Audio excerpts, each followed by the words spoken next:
इतिहास में कुछ महान नेताओं के नारे अमर हो जाते हैं। जय जवान जय किसान, शास्त्री जी ने कहा था। तुम मुझे खून दो मैं तुम्हें आज़ादी दूंगा, नेताजी ने कहा था। लेकिन कुछ निकम्मे नेताओं के भी नारे अमर होते हैं। मैं नाम नहीं लूंगा। एक निकम्मे नेता ने कहा, न हमारी सीमा में कोई घुसा हुआ है, न कोई आया। यह भी अमर हो गया नारा। जब गलवान में चीनी सेना हमारी पोस्ट पर कब्जा करने आई, तब यह सफेद झूठ इस देश के सामने परोसा गया और यह अमर हो गया। लेकिन यह चीनी घुसपैठ सिर्फ बॉर्डर तक हो, वहीं तक सीमित रहे, ऐसा नहीं है।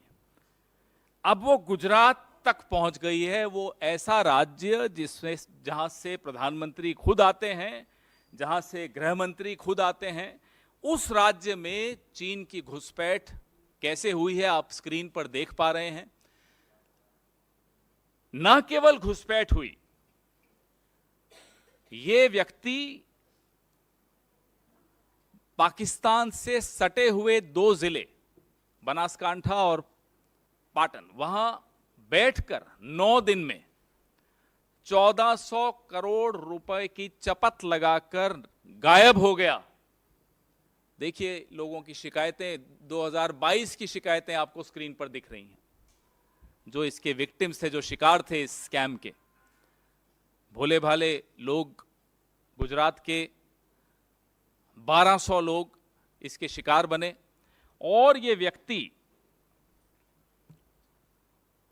आप सोचिए कितना संवेदनशील इलाका है गुजरात के ये जिले जो पाकिस्तान से सटे हुए हैं। वहां एक चीन का व्यक्ति आता है और ये उस दौरान आता है जब प्रधानमंत्री महीने में 1 या 2 या 3 या 4 बार गुजरात प्रचार करने जा रहे थे चुनाव। उस दौरान ये स्कैम भी हो रहा था। पुलिस व्यस्त थी या पुलिस किसी दबाव में थी, ये क्या चल रहा था, इसका उत्तर आप लोग ही ढूंढेंगे। हम भी ढूंढने का प्रयास कर रहे हैं, लेकिन कुछ तो चल रहा था। अक्सर सुनाई देता है कि भाई एक चौकीदार है, वो चौकीदारी कर रहा है देश की, उसके दोस्त कुछ हैं, उनमें से गुजरात के भी, कुछ बाहर के भी, सहयोगियों के साथ मिलकर देश का पैसा लेकर बाहर चले गए। तो सुना है देश के बाहर से एक व्यक्ति आता है, और माफ कीजिएगा दुश्मन देश का एक व्यक्ति आता है, हमारे देश के 1400 करोड़ रुपए लूट के चला जाता है। कुछ मीडिया रिपोर्ट्स कहती हैं कि कुल मिलाकर नुकसान 4600 करोड़ का है, क्योंकि और राज्यों में भी ये डेनी डेटा नाम की जो ऐप थी।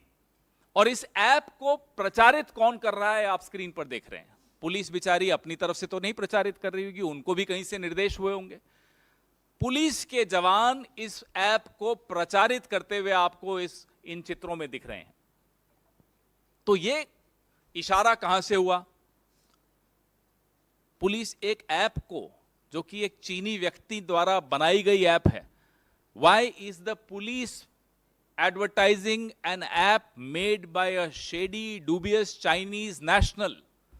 How could that Chinese national come to Gujarat and go to sensitive districts which are bordering with Pakistan and do this online app-based gambling and loot 1400 crores from 1200 people of Gujarat? Don't forget, it's the same state where the Home Minister comes from, where the Prime Minister comes from. And they keep talking about the Gujarat model. ऐसे राज्य में ये हुआ। चौकीदार साहब बोलते हैं, साहब हमने चीनी ऐप्स पे बैन लगा दिया और चीन की झालरों पर बैन लगा दिया। और यहां तो क्या हो रहा है आपके सामने हो रहा है। तो ये संभव नहीं है कि जिस साहेब की इशारे के बगैर पत्ता नहीं हिलता इस देश का, उनके आंगन में चीनी घुसकर आया, 9 दिन रहा, 1200 लोगों को शिकार बनाया, 1400 करोड़ रुपए लूट के चला गया। या तो जो कहता है मैं चौकीदार हूं वो चौकीदारी ठीक नहीं कर रहा, या फिर और ज्यादा गंभीर मामला है। हम तो बहुत सवाल पूछ चुके हैं साहब, चीन से आपका रिश्ता क्या है, हम तो बार बार पूछते हैं। जब आज से 20-21 साल पहले आपको कहीं का वीजा नहीं मिलता था तो चीन आपका बड़ा स्वागत करता था और आप बार बार चले भी जाते थे। तो ये रिश्ता क्या है? इस रिश्ते के चलते भारत को ना केवल सीमाओं पर नुकसान हो रहा है, आपने तो बड़ी बड़ी ढींगे हाँकी थी, गुजरात के लोगों को भी और देश के पूरे देश के लोगों को भी मूर्ख बनाया था कि साहब ढोलेरा में चीन के सहयोग से गिफ्ट सिटी बन रही है, वहां स्मार्ट सिटी बन रही है। स्मार्ट सिटी कहां बनी? स्मार्ट सिटी बनी अरुणाचल में, हमारे बॉर्डर के भीतर आके चाइना स्मार्ट सिटी बना के चला गया। तो उस वक्त आपने चीन के नाम से मूर्ख बनाया, और तो और गुजरात के करिकुलम में चीन की भाषा तक लाए आप। क्या चीन का प्रेम है साहब आपके साथ? चलिए, आपका प्रेम आपको मुबारक हो, देश को नुकसान कैसे होगा? गुजरात के लोगों को इतना भारी नुकसान हुआ और ये मीडिया में नहीं आता तो 1 साल तो गुजर चुका था, हमें और आपको तो इसका कोई भान ही नहीं होता, कोई ज्ञान भी नहीं मिलता। तो ये सवाल बहुत गंभीर हैं कि चीन से आपके रिश्ते कितने गहरे हैं और इतने गहरे क्यों हैं कि उसकी कीमत देश की सीमाओं पर भी हमें अदा करनी पड़ती है, गुजरात में के भीतर भी हमें उसकी सीमा उसकी कीमत अदा करनी पड़ रही है। किस स्तर तक आपके ये रिश्ते हैं? अब तो मुझे लगता है कि ये जो ऐप अनइंस्टॉल करने के जो आपके नारे थे, अब देश यह समझ चुका है कि अब ऐप अनइंस्टॉल करने से काम नहीं चलेगा, सिस्टम में एक वायरस है, अब उस वायरस को निकालना होगा। 2024 की इंतजार हो रही है कि उस वायरस को ही निकाल दें। अब ये ऐप से काम चलेगा नहीं, क्योंकि रिश्ता कुछ और ही है। यहाँ हमारे सवाल हैं, बड़े स्पष्ट सवाल हैं। आप प्रधानमंत्री जी, आपके राज्य में ये हुआ, गृह मंत्री जी आपके राज्य में ये हुआ, आपने सर्टिफिकेट देते रहे, क्लीन चिट देते रहे, ये कैसे संभव हुआ? जिम्मेदारी किसकी बनेगी? कैसे एक ऐप उसने यहां आकर बनाई, पुलिस के जवान उसको प्रमोट कर रहे हैं, उसका एडवर्टाइजमेंट कर रहे हैं, उसका विज्ञापन दे रहे हैं। कहां है ईओडब्ल्यू, कहां है ईडी, कहां है सीबीआई, कहां है एनआईए, कहां है डीआरआई?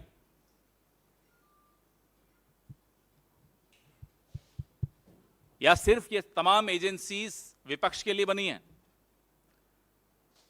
जहां देश का नुकसान हो रहा हो, देशवासियों का नुकसान हो रहा हो, वेयर आर दीज एजेंसीज? और सरकार क्या, जो अपने आप को चौकीदार मानती है, ये ट्रैवल एजेंसी बन गई है स्कैमस्टर्स की? आइए साहब, आइए, लूट के चले जाइए। तो ये सरकार चल रही है या ट्रैवल एजेंसी चल रही है? और डैनी डेटा ऐप को प्रमोट क्यों किया गया, किसके इशारे से प्रमोट किया गया? इसका जवाब ये देश मांग रहा है। इस अभियान के पीछे, इस प्रचार अभियान के पीछे कौन था? खुद पुलिस तो मैं नहीं मानता कि अपनी तरफ से कुछ कर सकती है, बड़ा डिसिप्लिन्ड फोर्स होता है। ये उत्तर प्रदेश की पुलिस आपने देखी अभी टीवी पर, स्क्रीन पर। इस ऐप के पीछे कुछ शेल कंपनीज बनी, वो पैसा यूरोप गया, वो पैसा दुबई गया, यूक्रेन गया, जहां जहां गया, उस पूरा एक व्हाइट पेपर इस विषय में देश के सामने जारी करना चाहिए। देश को जवाब चाहिए। जो 1200 लोगों का 1400 करोड़ लुटा है, वो जवाब मांग रहे हैं। आपके सवाल अलग अलग रिपोर्ट्स हैं, कुछ जगह 2300 करोड़, कुछ जगह 4600 करोड़। तो मुझे लगता है एक श्वेत पत्र जब आएगा तो ये तमाम जानकारियां सबके सामने आएंगी, जिसमें गुजरात भी हो, उत्तर प्रदेश की पुलिस भी हो, सब जगह से इन्वेस्टिगेशन करके उसके बाद इन सवालों का उत्तर, इन सवालों का जवाब देश को मिलना चाहिए। पहले इस पे, Are you saying that the Prime Minister was directly involved in this scam? so I am just asking, how come a prime minister who spread a rumor about himself that he is in total control of whatever happens in this country, inside and on the borders. How is it possible that within his state, where he comes from, a scam of this nature took place and the man has not been apprehended, he's vanished? How is it possible? Either the Prime Minister's, the perception about the Prime Minister is wrong, or something is missing somewhere. We don't know.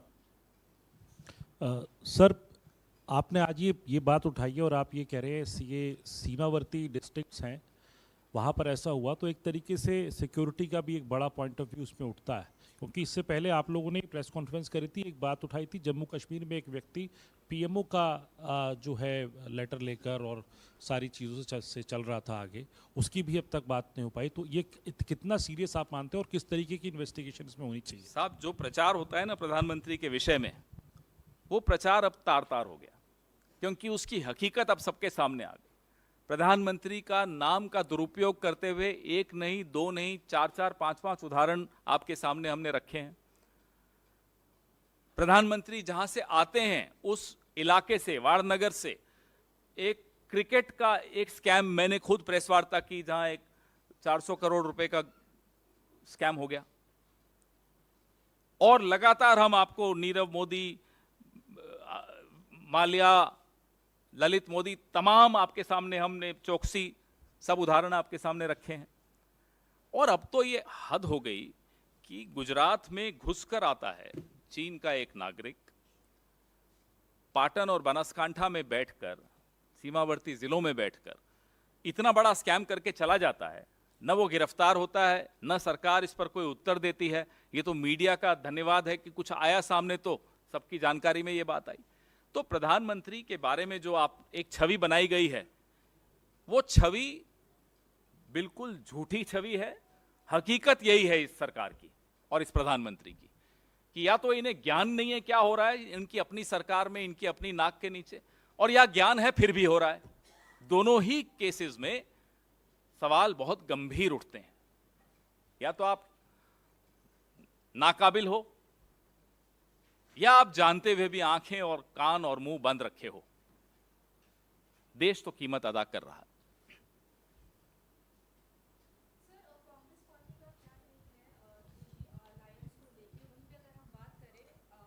आपके party के leader Sandeep Dikshit का भी एक बयान आया है, जहां उन्होंने ये कहा है कि हमें बार बार आम आदमी पार्टी को कोई क्लैरिफिकेशन देने की ज़रूरत नहीं है। जिस तरीके से 2 दिन पहले उन्होंने बोला कि हम मीटिंग जो होने वाली है मुंबई, उसमें हम पार्ट नहीं लेंगे, तो we should not give every time clarification to Aam Aadmi party. वो तो 2 दिन पुरानी बात हो गई, वो तो बात भी खत्म हो गई। अब इस पे संदीप दीक्षित जी ने आज बोला, उन्होंने आज कहा होगा, लेकिन ये बात तो 2 दिन पुरानी, वहीं वो चैप्टर वहीं क्लोज हो गया था। तो अब उस चैप्टर को मैं नहीं समझता कि रीओपन करने की कोई आवश्यकता है किसी को भी। सर, कांग्रेस रिपीटेडली चाइना का मुद्दा उठा रही है, राहुल गांधी भी उठाते हैं, अभी लेह लद्दाख के टूर पे भी है। क्या राहुल गांधी उन एरियाज़ को विजिट करेंगे या उनके आसपास के एरियाज़ को विजिट करेंगे जहां पर आप लोग बोल रहे हैं कि चाइना जो है वो इंट्रूड कर रहा है हमारी टेरिटरी में? क्या उस एरिया में भी जाने का कोई प्लान है? जहां राहुल जी या किसी को भी जाने की अनुमति है, वहां तो जाया ही जाता है। और उनका क्या कार्यक्रम है, किससे मिलेंगे, उन सब के बारे में विस्तृत जानकारी जब आपको देनी होगी ज़रूर देंगे हम लोग। लेकिन चीन एक गंभीर विषय है। चीन की जो बुरी नज़र है हमारी सीमाओं पर, उसका उत्तर हम देने में नाकामयाब रहे हैं as a country, as a government. इसमें किसी को कोई संशय नहीं है। बात की थी आपने लाल आंख दिखाने की, आपके अपने राज्य में घुसकर वो 1400 करोड़ का स्कैम करके निकल गए और आपको कुछ जानकारी नहीं थी, ये कैसे मान लें हम? तो सवाल बहुत गंभीर है चीन पर। और चीन से प्रधानमंत्री के जो रिश्ते हैं, वो रिश्ते भी बहुत बड़ा प्रश्न चिन्ह खड़ा करते हैं। सर, इंडिया जो अलायंस हुआ है, ये लोकसभा चुनाव 2024 के लिए हुआ है या फिर अपकमिंग जो 5 राज्यों में विधानसभा है उनके लिए भी है? और दूसरा सवाल है सर, कल एमपी और छत्तीसगढ़ की बीजेपी ने पहली लिस्ट जारी की है, ऐसा पहली बार हुआ है? पहले कांग्रेस अक्सर करती आ रही है, क्या कहेंगे इसको लेकर के? वो कितनी लिस्टें कितनी कभी भी निकाल दें, उससे क्या फर्क पड़ता है? हारने का तो दिन एक ही है ना, फिक्स्ड। रिजल्ट तो ऐसा नहीं ना कि पहले आ जाएगा उनके लिए। उनकी हार तो उसी दिन होगी जिस दिन हमारी जीत होगी, वो तारीख नहीं बदली जा सकती। पहला सवाल आपका बड़ा रोचक है इंडिया अलायंस आने वाले लोकसभा की लिए एक स्ट्रैटेजी बना रहे हैं कि किस तरह से इस सरकार को शिकस्त दें। बड़ा स्पष्ट है, बार बार ये दोहराया जा चुका है। पवन जी, एक सवाल ये है कि जो दो तीन चीज़ें आनी है। एक तो अन अकेडमी वाला एक मसला आया है, एक अशोका यूनिवर्सिटी को लेकर के भी आया, वहाँ के कुछ प्रोफेसर्स ने एक स्टेटमेंट जारी किया। ये जो शिक्षा जगत से जुड़ी हुई जो चीज़ें चल रही हैं, कुछ स्टेटमेंट्स को लेकर के, उसको आपकी पार्टी का क्या उस पर रुख है? देखिए किस तरीके से जहां तक मैंने उस अध्यापक की बात सुनी, वीडियो देखा, तो उसने तो किसी का नाम नहीं लिया, उसने तो अनपढ़ नेता बोला। अब कोई पर्सनली ले लेता है तो उसमें तो कोई क्या कर सकता है। उनको क्यों लगा उन्हीं के बारे में बात हो रही है? इन्हें तो नहीं लगा, हमें तो नहीं लगा, कांग्रेस में से तो किसी को नहीं लगा। भाजपा को क्यों लगा कि उन्हीं के नेता की बात हो रही है? और शिक्षा से, शिक्षण जगत से ऐसा क्या दुश्मनी है इनकी कि जब से सरकार में आए हैं साहेब, यूनिवर्सिटीज के पीछे पड़े हुए हैं। वो उस्मानिया यूनिवर्सिटी हो, जवाहरलाल नेहरू विश्वविद्यालय हो, अलीगढ़ मुस्लिम यूनिवर्सिटी हो, अशोका यूनिवर्सिटी हो, प्राइवेट एकेडमीज हो, जहां देखो यूनिवर्सिटीज पे इनको जैसे विशेष दुश्मनी है कि जहां ज्ञान हो। अब या तो साहब आप हर विश्वविद्यालय का नाम बदल के व्हाट्सएप विश्वविद्यालय रख लो, फिर देखो कैसे रिश्ता इनका ठीक होता है विश्वविद्यालय से। इनको लगता है ज्ञान का एकमात्र स्रोत है, there is only one source of knowledge and wisdom which is WhatsApp. तो जब कोई व्हाट्सएप से इतना प्रभावित हो तो जाहिर सी बात है उसको विश्वविद्यालयों से और ज्ञान के इन मंदिरों से दुश्मनी होगी।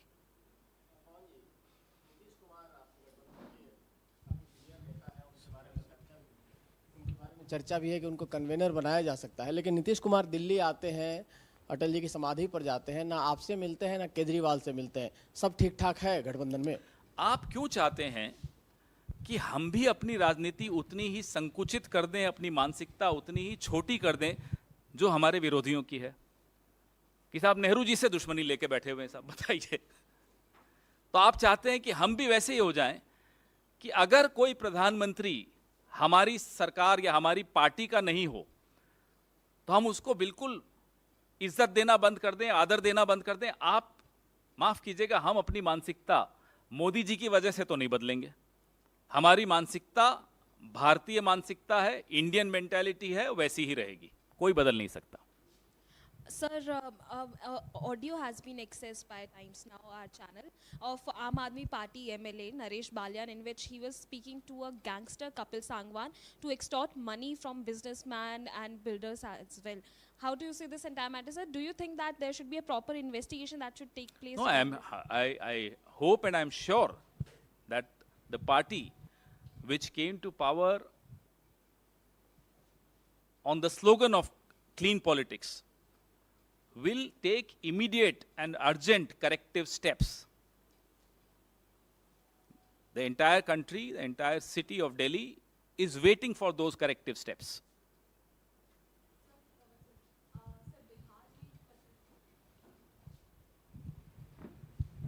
सर, बिहार के अररिया में एक पत्रकार की गोली मारकर हत्या कर दी, और कल ही मुख्यमंत्री नीतीश कुमार का एक बयान आया था जिसमें उन्होंने कहा था कि अपराध कम हो रहा है।